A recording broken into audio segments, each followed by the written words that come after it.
فِي الْمَهْدِ وَكَهْلًا.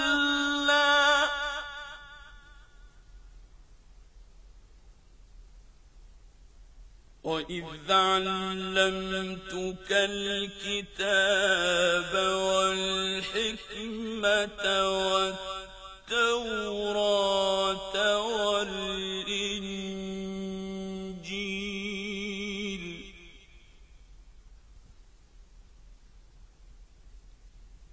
وَإِذْ تَخْلُقُ مِنَ الطِّينِ كَهَيْئَةِ الطَّيْرِ بِإِذْنِي فَتَنفُخُ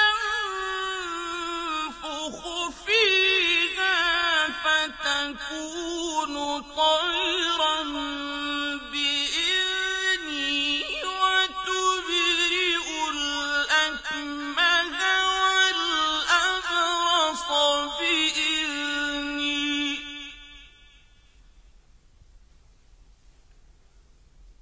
وَإِذْ تَخْلُقُ مِنَ الطِّينِ كَهَيْئَةِ الطَّيْرِ بِإِذْنِي فَتَنفُخُ فِيهَا فَتَكُونُ طَيْرًا بِإِذْنِي وَتُبْرِئُ الْأَكْمَهَ وَالْأَبْرَصَ بِإِذْنِي وَإِذْ تُخْرِجُ الْمَوْتَىٰ بِإِذْنِي.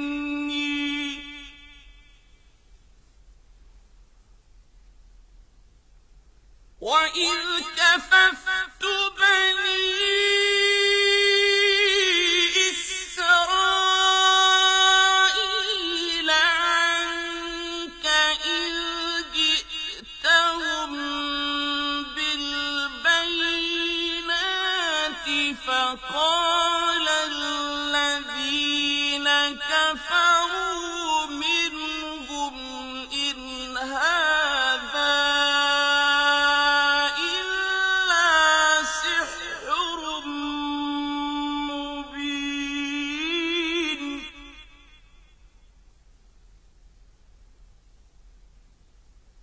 وَإِذْ أَوْحَيْتُ